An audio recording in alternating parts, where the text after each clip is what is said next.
If you had Doritos on you right now, I would take it, bring it in.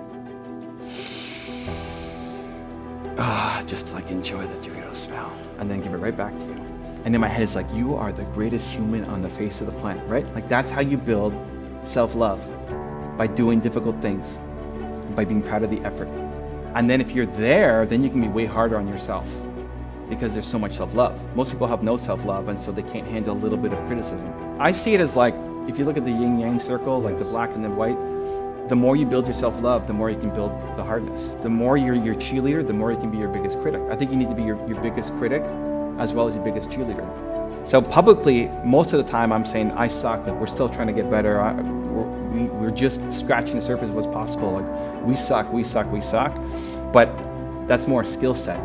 The conversation inside the head is, I got this, I'm a genius, I'm amazing.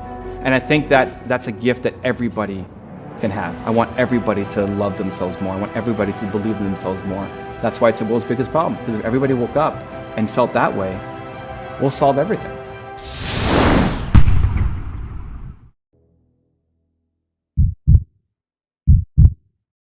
This is American Real. I am Roger Brooks. My guest today is Evan Carmichael, author, entrepreneur, mentor. And Evan, I'm going to call you a friend. This is our first time meeting in person. Welcome to the show. Thanks, man. Good to be back. Oh, I love it. And I love your studio. It looks like your studio, though. That's right. So this Right? is our studio Yeah. in your home. Yeah. This is great. I've started following you maybe a couple of years ago. Okay. Before I even really got into podcasting. And what I really love about your message is that it's authentic. And I was curious if you were intentional about that from the beginning. I know your hashtag is, or your tagline is believe. Yeah. Where does that come from? So, at the very beginning, I put my business off my name, Evan Carmichael, because I'd sold my first company. I was asked to do a bunch of speaking gigs, traveling around the world, and so I just put evancarmichael.com as my website, as a personal brand. As I started building up content, I thought I actually made a mistake. Like I should have called it small business tips or small business resources or something for SEO optimization. And then I realized, man, I'm so glad I didn't go off and do that.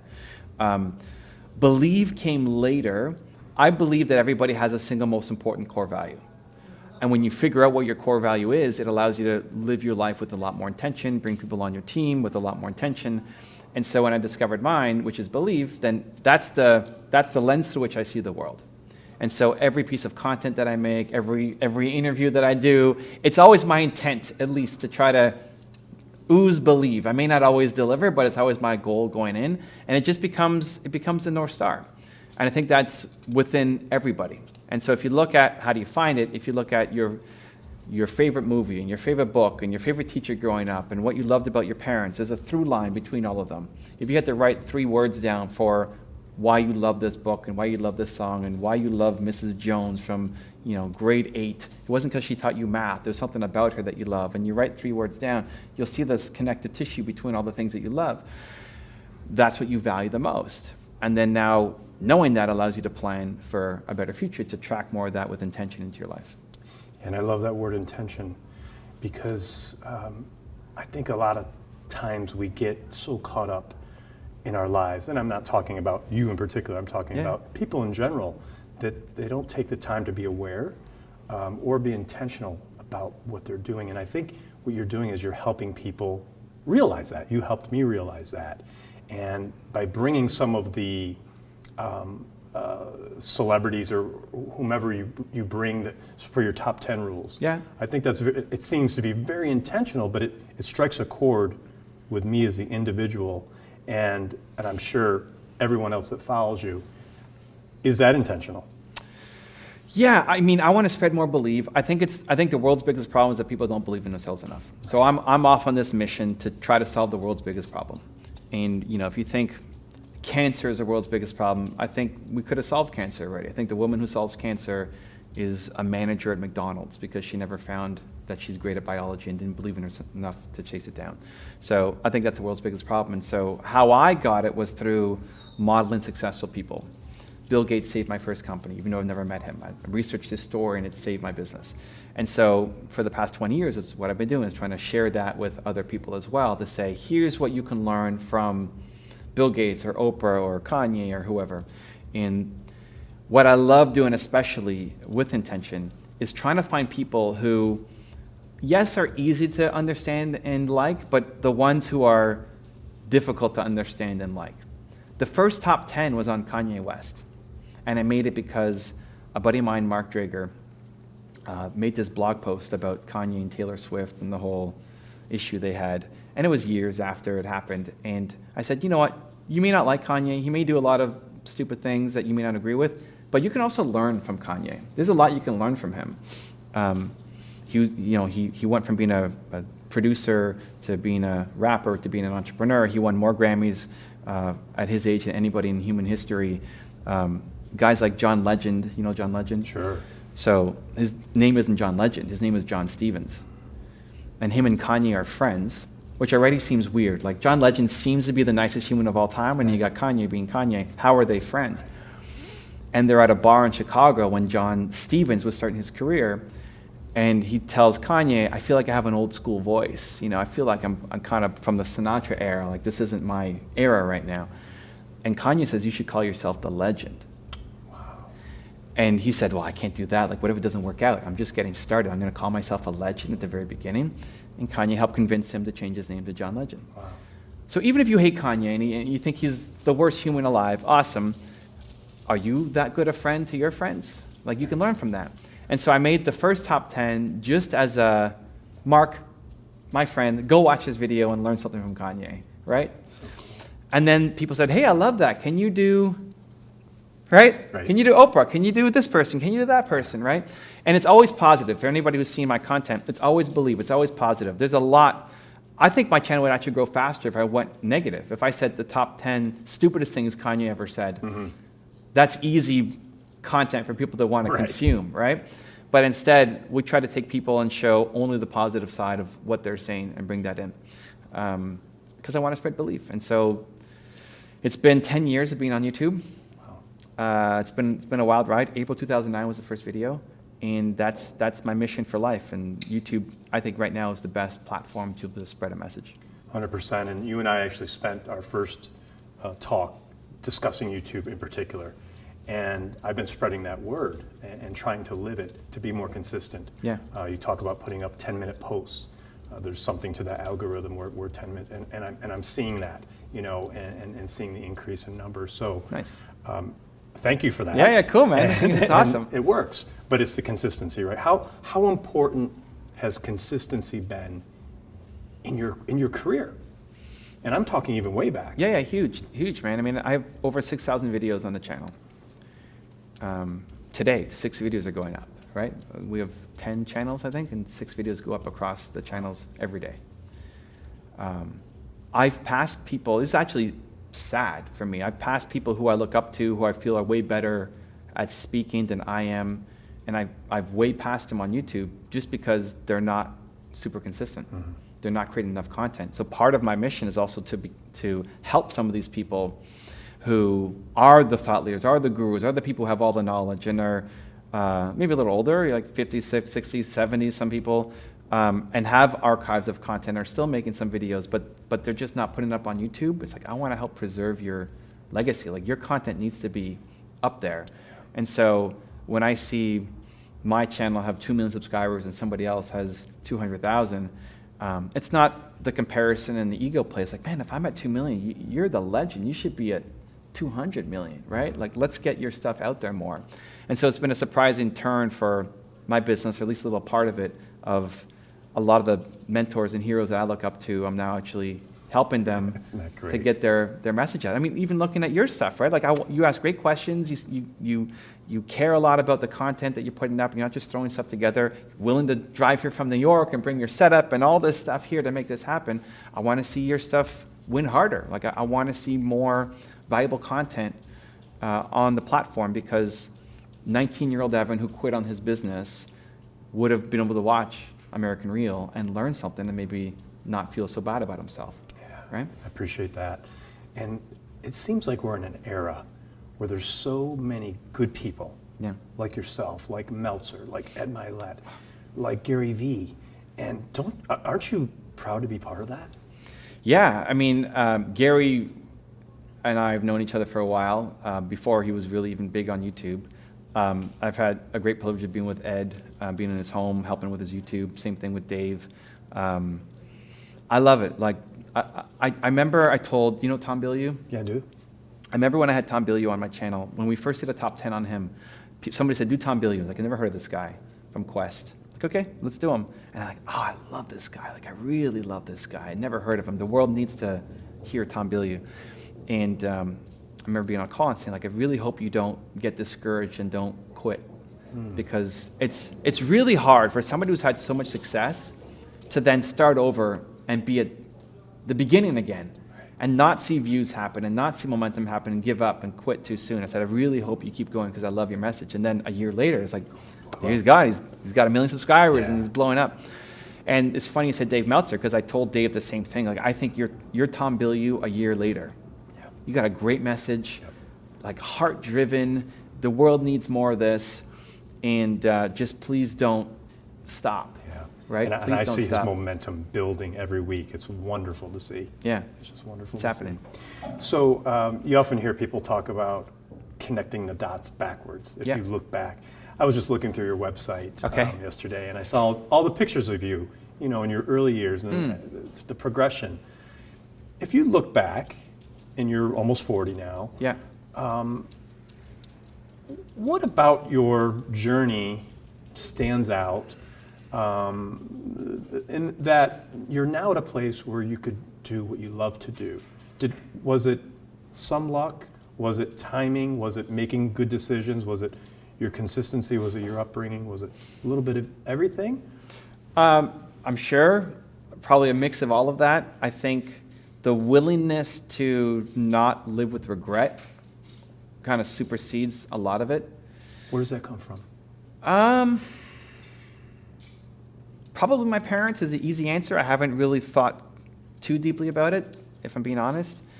I just remember the hardest decision I've had to make in my life. I'm in university, get these opportunities to work at my dream job and make 100 figures and 6 figures, and like travel around the world and all this stuff, and or be a part of a startup company, make $300 a month and own 30% of this company.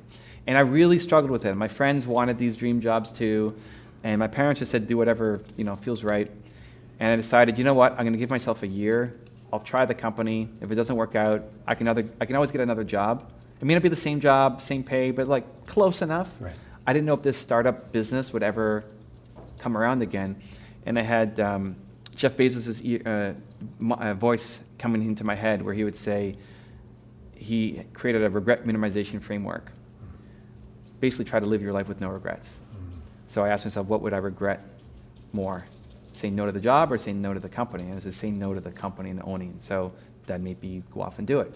And ever since then, it's been using that filter. Am I going to regret this if I don't try? Because you very rarely regret the things you do. It's the things you don't do.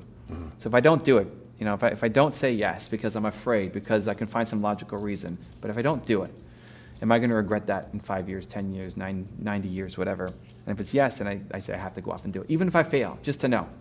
Because I'd rather know and fail than not know. And I think from 19, when I had that first company up until now, it's still been the I don't want to have regrets. Awesome. Yeah. If you think about the future, you're doing so much. I heard you say today that you don't have a lot of friends. Yeah.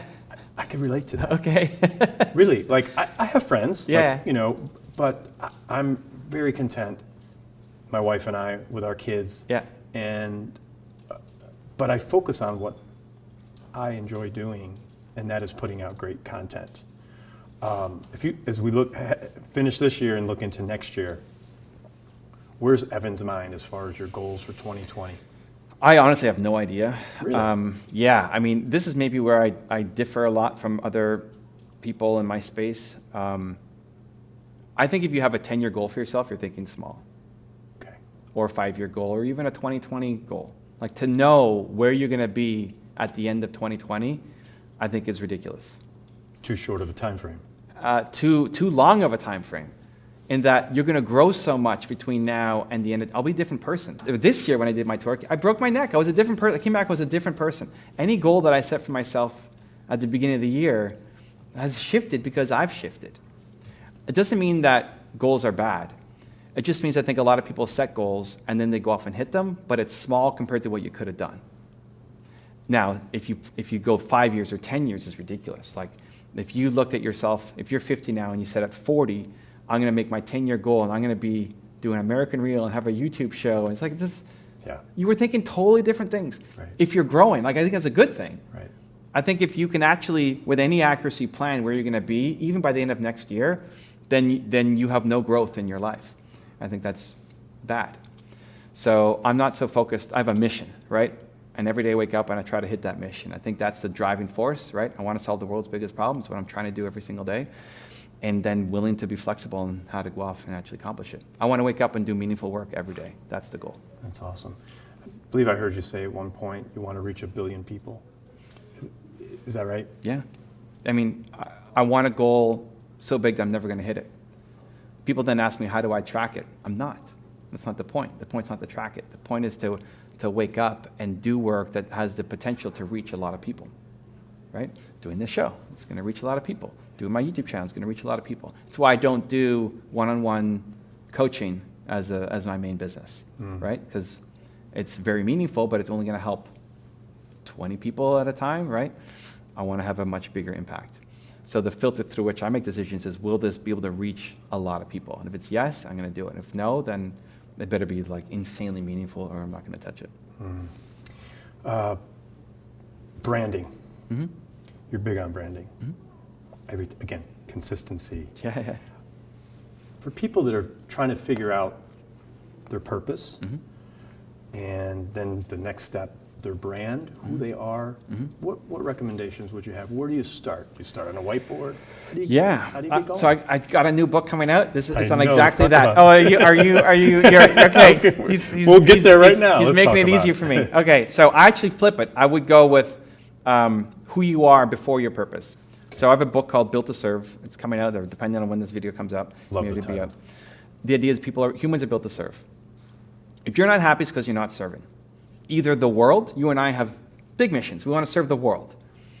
Not everybody has a world mission, but they want to serve the 25 closest people to them, right? Friends, really close family. But either way, you're built to serve. If you're not happy, it's because you're not serving. You don't need tons of friends to be happy, but you need to be serving. You need to feel like the work you're doing matters to be happy. Otherwise, you won't be. So if you're ever in an unhappy spot, anybody, you recognize, am I serving somebody? Probably not. That's a quick fix to get out of it. Serving others hits the same part of your brain as having food and having sex, which are also pretty important, right? Now, some people, you're gonna be happy holding a door for somebody or buying a coffee for the person behind you in line, great. But if you can actually connect it to a deeper purpose, that's when things really blow up for you. So the 3-step process I go through with people is who I have. So who is your one word most important value? For me, it's belief. Do you have one? You figured out yours? Did we go through it? My belief. Your most important core value? Serving. Great. Awesome. So it's even more important to you. right? But even under serving could be adding more layers to it. So authenticity is important to you. Otherwise, you wouldn't be on this show, right? So people may not connect authenticity and serving, but to you, right, they're connected, right? So even having a little more clarity. So I like to come up with 3 children for, like, what does serving look like? So it's authenticity, it's this, and it's this. Transparency. Yeah, consistency. Great. So now even thinking about the team you hire, right? So you brought along your camera guy with you on the drive from New York, amazing. He better believe in serving too. Yeah. Because it's not just about can you push the buttons and record properly, it's do you believe in the mission that we're on. He might have the greatest skills of all time, but if he doesn't believe in serving, you guys just aren't gonna, it's not gonna work, right? So that's great awareness already that most people don't have. If you ask people, what's your most important core values? Like, okay, you should figure that out. It's pretty important. That's your brand. Branding is an emotion. Your brand is about serving. My brand is about belief. You want people to point to the brand and say, this is what this person is all about, right? Or this company is all about. Right. So your most important core value isn't something that is separate from your business. You don't then go through that for what is my business value? No, it's the same thing. You bring yourself to the business. Your business needs to value what you value. If your business values something different than what you value, it's not going to be a great place for you. So your most important core value, you then bring that to your business, and you bring on people who believe the same things you believe, right? Just with different skill sets. Because you're great at this, and you suck at a bunch of other things, right? Bring on people to help you. So that's the first part, the who. And define it, we talked a little bit about it already before. Think about your parents, favorite teacher, music, all of that. What's the connective tissue? Even if you don't get it perfect, like even if you go home and you do the work, maybe you come up with something slightly different than serve, but serve is still there. It's like serve isn't the opposite. You're not too far off the track, even if that's not your word. So it's a great starting point. Now we go to the why. So who, why, how. The why is your purpose. Your purpose comes from your pain. Whatever the most painful moment was for you as a human, not physical pain, but emotional, psychological pain, where you felt the most worthless as a human, those are the people who you want to help for life. I want to help 19-year-old Evans, and recognizing that there currently are lots of people who are like who you used to be. Like probably millions of people who are exactly like who you used to be. You can help them. And you can help them. Yeah, go ahead. I was going to say, it's so interesting because I've been thinking about this lately. Like, I want to help the people where I was, say, 10, 15 years ago. Yeah. Where I felt like, I was walked on. Yeah. Or, the yes man. Or I want to help those people. Yeah. Because once you get over that, once you get the confidence, everything changes. Yeah. So this is a great scenario. So how do you stop being the yes man? How do you stop being walked over, but still serve and still be a nice person and not be selfish and not screw people over? Right. Which is what people then default to thinking, well, in order to not be stepped over, I need to be the bad guy and I need to be, right? Right. You found the way out. Mm-hmm. Serving others and helping people understand that will lift you up. Yes. Much more than just buying a coffee for somebody behind you in line. Right? So seeing the person who is who you used to be is the thing that will lift you up forever. And so it's recognizing that. So just asking what was the most painful moment in your life, and being able to go back and say, well, it's here where I got walked on again, and like then this happened. There's lots of people who are having that happen to them right now, and they don't know what to do. You can help them. Yeah. So that's massive clarity, right? So that theme then comes through for the guests you have on your show and the content that you create and the volunteer work that you do, all of it is going to bleed through that. I struggled as an entrepreneur so much, so I love helping out entrepreneurs in the early stages, right? More than anything else, right? And that will never get old. Both of those will never get old. Right. You'll be 95 and still care about serving. Right. You can't rip it out of you. Right. It's just, if anything, it's only going to be stronger. Like, yes. you're more confident in your desire to serve at 90. You'll be in your chair and still wanting to serve, finding some way. Yep. And it's great. It's like that kind of awareness for the rest of your life is amazing. It's a gift that most people never get. Same thing with the why. Your purpose will be that for life. You'll love helping people overcome the situation forever. When you're 95, you'll still love helping that person, whether they're 40 or 30 or 20, but going through that feeling of being walked on and how to get the confidence to get out of it. You'll be hosting little seminars at the retirement home with people coming in and right? Like you'll love it forever. Yeah. The last one is the how. So who, I, how. How is whatever you did to get out of that hole is teachable. It wasn't just some fluke. And you may not be fully out of the hole. Like you want to grow and keep learning and getting better forever, but you're way better than what you were before, 10 years ago. Whatever you did to get out of it, whether it was go to events, whether it was get into personal development, whether it was get a mentor, read books, whatever got you out of it, is now teachable that you can go back and tell these other people who are exactly like that to say, here's what you can do. Because you represent hope. A lot of those people feel hopeless, right? The 40-year-old version of you feels hopeless. The 50-year-old version of you says, we got this, right? I can't help that person as much as you can because that's not my problem. I wasn't going through that. So I can have empathy and compassion and understanding and listen, but I can't tell them exactly what to do because I didn't suffer through it. But you did, so you can go back and help them, right? Awesome. And so that's a recipe. What you got out of, how you did it, whatever your path was, is a recipe now that you can teach other people. I can't wait to read this book. Dude, so I'm so excited. When is it out? March. Okay, perfect. Yeah. Perfect. No, it's too late. You want it out I want it out ASAP. Yeah. But that's part of the process of working with publishers and everything. Yes. So, yeah. Evan, you mentioned your injury Yeah. a few minutes ago. Can you talk about what happened?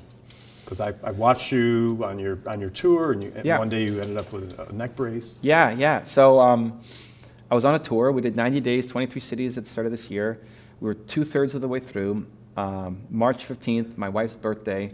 I had a whole day planned for us, and I ended up was doing some medical research because I'm into biohacks. But I also have a kind of a weak stomach and can't handle a lot of like blood and stuff. So I was reading something, and then I fainted, which I've never done in my life. I felt a little weak. I thought I might, vomit or something, but then I just passed out. I woke up on the floor. There's blood everywhere. When that happened, I was sitting in a chair like this, just passed out. My wife's next to me, passed out. I hit my forehead on the wall, Wow. and then slid down and sliced the back of my head open on the baseboard. So they didn't know what was happening, rushing to the hospital. I needed to have 3 staples in my head, had a concussion, which I've never had before, compressed my spine, broke 2 bones in my neck, and put me in a collar. He did an MRI and all the stuff, the crazy experiments. It was painful.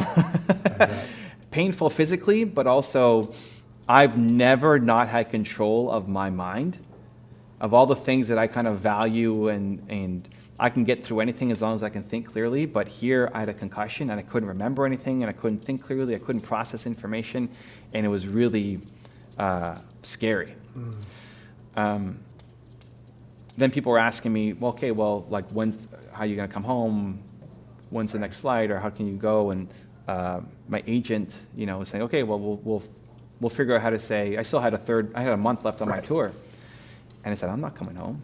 We're gonna keep going. It's like, what do you mean you're gonna keep going? You broke your neck and you have a concussion. Like, yeah. This is what I'm gonna do at home. Lie in a bed. Like, hanging out with entrepreneurs is healing for me. Yes. This is healing, Yes. right? Doing work that's a service is healing much more than lying at home on bed, right? So let's at least try. And then I remember, so Nina had to take over, and we were driving this giant Suburban, and I sat in the front seat with like pillows propped up, and at each workshop that I did, instead of being able to stand up and walk around, I just sat at the front of the room for 3-4 hours and had pillows and an ice pack on me and did my workshop. Wow. Yeah. Incredible. Somebody asked me what was my highlight of 2019 on a show earlier today, and I said, breaking my neck. Because it every time you go through something difficult, it unlocks new confidence and resilience. Even though my workshops were probably a little worse because I couldn't get up and move around, the fact that I was just even willing to try is the thing, right? People are so hooked on getting the results, tying their self-esteem to the results. It really should be in the effort. Are you proud of your effort? And so it unlocked a new level of confidence that I didn't have before because I had gone through it. Now I'm thinking about my 2020 tour, and secretly in my head, I'm also thinking it's not going to be as good because I'm not going to throw my head against the wall on purpose and break my neck again, right? It's not going to be as hard. And so one of the things I like to do is whenever there's difficulty, I say it's the best.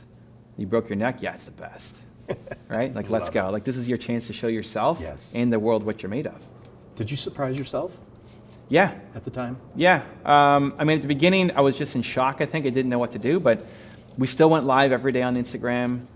We still were making videos. Like, you can watch my YouTube channel. There I am, like, Right. with my cast on and not moving and, like, massive pain, but still making content. I mean, I knew I have pretty decent physical pain tolerance, but this was taking it to a whole new level. And I got a lot from it personally, right? Like, I didn't know if I would be capable of it. When we left the hospital, I had to get into the car and we were driving home, and it was the first time I had cried, I think in, I don't know, like 5 years or something. Wow. I'm not a big crier. Except for like sad movies or something, then I'll get cried. but like from pain. Right. And the problem was I couldn't get into the car. Okay, this is Suburban, and I just couldn't climb in. I was in too much pain, and I was halfway in and couldn't go further and couldn't come back out. And my wife was trying to, push me to a line to get in, and I just broke down out of frustration. I was just going to ask you, was it frustration? Frustration. Yeah, Like, I can't do it. I can't do it. Like, I'm at my max, and I can't do it anymore. And I didn't know what the game plan was going to be. So that was that was good. Like hitting those moments is good. That brings up a good, I think, life lesson for everyone that Yeah. we might want to talk about for a moment here. Okay. And that's, as we get older, and if we think about, say, our parents or even a little bit older, they can't do things like they used to do. Elderly people want to do things, in their head they want to do it, but they can't. So we do have to have empathy, right? We do have to, just stop and think and help people when they may need help, right? Whether it's on the street or whether it's making a phone call. I think it's overlooked today where our elderly they feel hopeless, or they're frustrated like you were, not physically that they're in pain, but they just may not be able to do things the way they used to do. Do you ever think about that? I think people are good by default. I think we're worried about judgment. I think if you saw somebody, I feel like if I was hit by a car or something on the street and somebody saw it, they would help me. I don't imagine myself lying there by myself for too long. Even in the place that we were at, right away,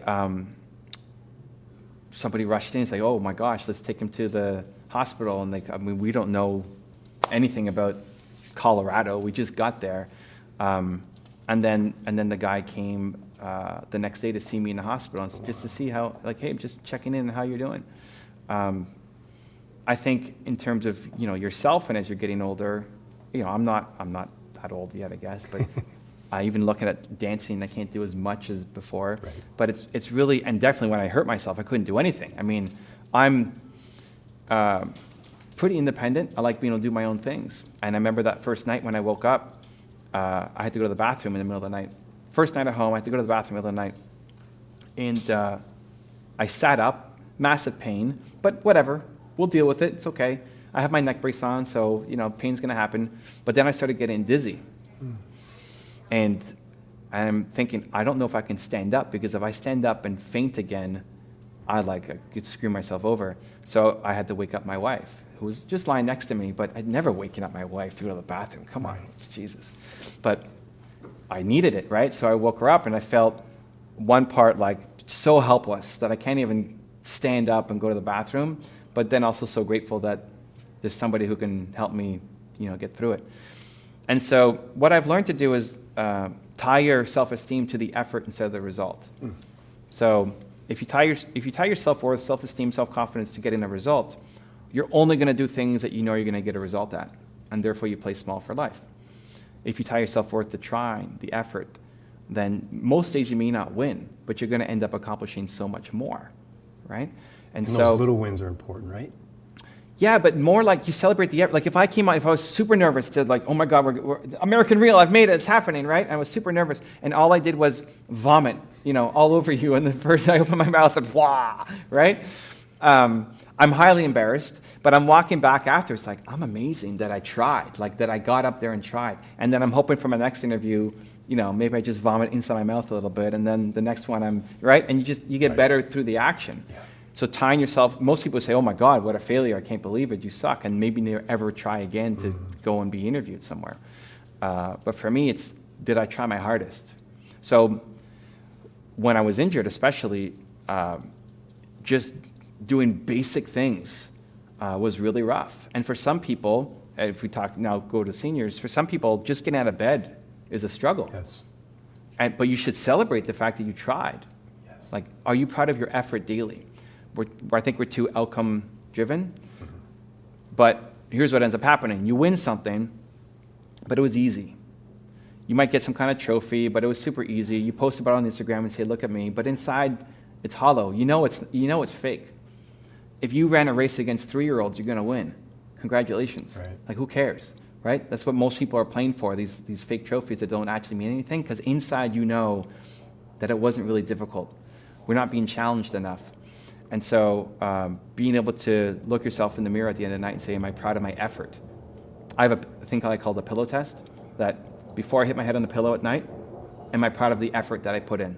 Love that. Right? For that day. For that day, every day. I got to be proud of my effort that I put in. Not that I get a result or not. I'm trying to believe into everything I do. I'm trying in this interview. Maybe I don't accomplish it, right? Maybe I struggle for the day, but I try. Am I proud of the effort that I put in?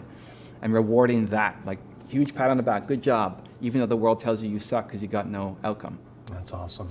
Yeah. Gratitude. How important is gratitude in your life? I feel like I'm in it's so very important. I feel like it's almost a constant state. Oh, I love it. That's great. I actually honestly struggle with gratitude practices. Like we can get there super easily, but I don't feel the benefit. Like I'm so grateful that you're here right now, just by default, right? Likewise, yeah. That you would make the trip to come from New York to be here, and like I think this is the only time I had available before going on my tour, and like okay, we'll make it work, and here you are, right? It's amazing. I think gratitude for me becomes an easy byproduct of being positive, happy. And how that comes is by doing one meaningful work. Like if you wake up and do work that you know is meaningful and serving others, it's, I think, easier to be a lot more grateful. If you're waking up and doing work that you hate and is soul-sucking, then you might need a stronger gratitude practice to remind you that, hey, your life isn't that bad. You know, you live in America, you've got internet, like it's ahead of so many other people. And then changing your state right away. So one of the first things I do every morning, I go through 5 S's. The first is sing. And I put on a song. Because music is the fastest way to change your state. So when I don't wake up and like, whoa, yes! Oh, here we go, like Thursday, let's crush it, right?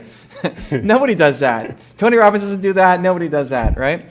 But successful people demand excellence from themselves on a daily basis. And so they have routines and rituals that set them up for success instead of randomly hoping something positive happens to them that day. Mm-hmm. And so for me, the first step is singing. So I put on a song that will make me want to sing. And, you know, it'll be a song that I like. You may hate it and vice versa. But there's some music that if it came on, you would just automatically just start bouncing. You couldn't help it. Like, oh, I love that song. Like, that's a great way to start your day because it shifts you from being maybe not negative, but just neutral and maybe a little tired into a positive state. And if you're dancing, and if I take my wife and do a turn with her or something, like it's so much easier to just be in the state of gratitude. And then when you're doing work that on the net, there's a lot of stuff that happens every day that I hate just of running a business, but net it's always it's good, right? It's positive. I find that it's much easier to do to achieve the state of gratitude when you're doing work that's meaningful and you set up your routines to set you up for success. So you said 5 S's? Yeah. Can you go through them quick? Yeah, so sing is the first one. Okay. So we talked about that. Yeah. Next is sun. So like getting outside. Mm-hmm. Just switch it. Even if you work from home, just get outside, get in nature. You don't have to be huge, you don't have to hug a tree unless that's your thing, but just like fresh air, right? So take the dogs, just get some fresh air. Soar is the next one.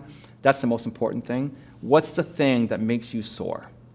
Like, what's the thing that makes you feel bold, powerful, confident, unstoppable? And do that every day. For some people, maybe it's listening to this, like watching this show. If that's the thing, then there's lots of episodes. Like start your day with American Real, right? Or start your day with prayer or meditation or whatever. Like no judgment of what you need to do to come alive. Right. For you, it's going to be serving somehow, yep. Right? For me, it is too. I go live on Instagram. And then people join me from my audience. And I love it when they can come in video. Yeah. And I'm helping somebody. Right. And I help them for half an hour. So that's your soar. that's my soar. But you have to find, like that's the biggest thing. If you can figure out, most people are not consistent in feeling sore. We have these blips, we have moments of feeling bold, powerful, right. Confident, this little blip. But then you wake up the next day and you feel you're back to where you were, right? Yeah. Understand what made you feel that way and then do it every day. So reverse engineer yourself. Maybe it's music, maybe it's helping somebody, whatever it is, right? If you need to meditate naked, holding your cat in the air outside, great. Like, that's how you start your day. Go, right? There's a friend of mine who he lives in Europe, and he does a morning purge where he goes out, even in the middle of winter, in his boxers, and takes a freezing cold bucket of water, pours it over his head, and then yells at the top of his lungs. Right? That's his soar? That's his soar. Like he feels unbeatable after that. Look at that. Amazing. That sounds terrible to me, right? But that's okay. Like you do you and I'm going to do me. Yeah. I'd rather go on Instagram Live and help people. Right. But that's the thing. It's like we judge ourselves by other people's schedules and their version of balance, right? So, Dwayne Johnson wants to work out for 4 to 5 hours a day. And when he's on a movie set, he'll wake up 5 hours before he has to be on set and work out for 4 and do cardio twice and weights twice and then go to the set, right? Amazing. That's his version of balance. I think he's crazy. I don't look like Dwayne Johnson, right? We value different things. Yes. But when he's in the gym, it's his like zone and meditation and like he's right? Awesome. That works for him. So we judge ourselves by other people's schedules and say, well, I should be doing like that. I should be working out for 4 hours a day, or I should be doing the purge out naked with buckets of water, right? You try on the hat, you see if it fits. If not, you move on, you figure out, right? This is about you being the best you, not a hack of somebody else.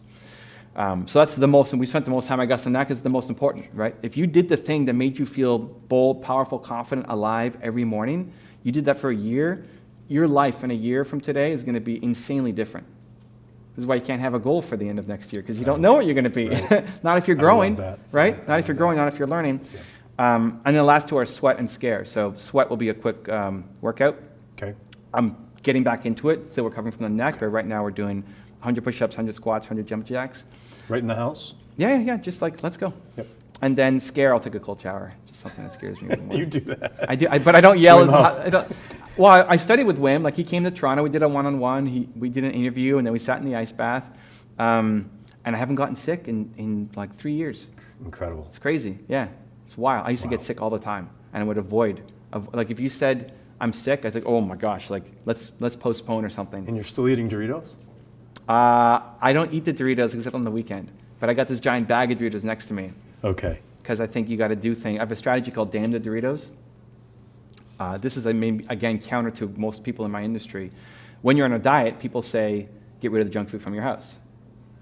I think it's a good short-term solution. Like when you break your leg, you have crutches, but your goal after you break your leg is to walk again, not to be on a crutch for the rest of your life. For people who eliminate the junk food from their house, what ends up happening is when they go on vacation, parties, anywhere that's not their perfect environment, they destroy all the food. And so I think in eliminating the junk food from your house, you're actually teaching yourself that you suck. And I want to do the opposite. I want to teach myself that I'm awesome. You're better than that. I'm stronger than the Doritos. Stronger. Damn the Doritos. Wow. That's why they're right in front of me all day long. But you will have them on the weekend. Yeah. Saturday I'll have them. But for all of that kind of stuff, right? I like that. For people who say, put your cell phone in the other room. Right. When the alarm goes off, so you have to get. I think you're teaching yourself that you suck. You're teaching yourself that I'm not capable of just getting up. You don't have the control. Yeah. Now, if you need to use that as a step, awesome, great, do it. Right. But your ultimate goal should be to have the phone right next to you. The alarm goes off, and you get up. Yep. That's the inner game, right? That's the being proud of yourself that nobody else can give you. It's like for some people. So for me, it's not a big deal. If an alarm goes off, I can get up. But for some people, it's like the hardest thing in the world. That's why the outcome focus doesn't fit. Because that's not, I wouldn't be proud of myself for just getting up when the alarm goes off. But the Doritos, yeah, baby. Yeah. Other people may hate Doritos, so it's easy for them. Doing something that makes you proud of yourself becomes the whole game. Because if you're proud of yourself, I actually think people should be harder on themselves. I think everybody should be harder on themselves. But but most people can't handle it. Like most people are already in a state of depression, anxiety, some suicide. They can't go harder on themselves because it's going to be over for them. The problem is they're lacking the self-love. If you're built off a foundation of self-love, you can go way harder on yourself. How do you get to self-love? By doing difficult things. By showing yourself that you're amazing. By staring at a bag of Doritos all day long and not eating it, even though my mouth is watering just thinking about the Doritos. The little sprinkles on, oh. I know. Right? So good. And then the other side of my head is saying, and you're amazing for not touching them. Right. Somebody brought a bag of Doritos to my studio during one of my workshops. Like, let me smell it. I want to smell it. That's good enough. Yeah, I know. It's like, that makes me feel even better.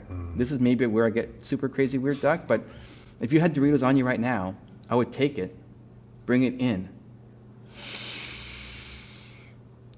Just like enjoy the Dorito smell. And then give it right back to you. And then my head is like, you are the greatest human on the face of the planet, right? Like that's how you build self-love, by doing difficult things and by being proud of the effort, right? And then if you're there, then you can be way harder on yourself, right? Because there's so much self-love. Most people have no self-love, and so they can't handle a little bit of criticism. Right? And once you get to that point, then push yourself harder, right? There's an acceleration of being able to achieve bigger and bigger things. Is that right? I see it as like, if you look at the yin yang circle, like the Yes. black and the white, the more you build your self-love, the more you can build the hardness. The more you're your cheerleader, the more you can be your biggest critic. I think you need to be your biggest critic as well as your biggest cheerleader. Yes. I posted on Instagram today that I wish people were their own number one fans as much as they're a fan saw of that. sports teams. Yes. We'll cheer like, hey, go Right. Yankees. Do How it for about, yourself. yeah, cheer for yourself. Yes. The same way you cheer for the Yankees. Wow. People don't do that. Yeah. As soon as you do that, it's egotistical, right? So maybe you don't shout it from the rooftops, but at least like internally, right? It's the constant voice. So publicly, most of the time, I'm saying I suck. Like we're still trying to get better. We're just scratching the surface of what's possible. Like we suck, we suck, we suck. But that's more a skill set. The conversation inside the head is I got this. I'm a Right. genius. I'm amazing, right? And I think that's a gift that everybody can have. I want everybody to love themselves more. I want everybody to believe in themselves more. That's why it's the world's biggest problem. Because if everybody woke up and felt that way, we'll solve everything. Awesome. Evan Carmichael, this has been amazing. I learned a lot today. I always learn from you. It's great to meet you in person. Thank you for sharing everything that you did with us today, the wealth of knowledge. And let's do this again. Looking forward to it, man. Thanks so much for your time. If you have a podcast or interview show and want me to be a guest on it, I have two options for you. There's a link right there next to me. Go click it, and I look forward to being a guest on your show.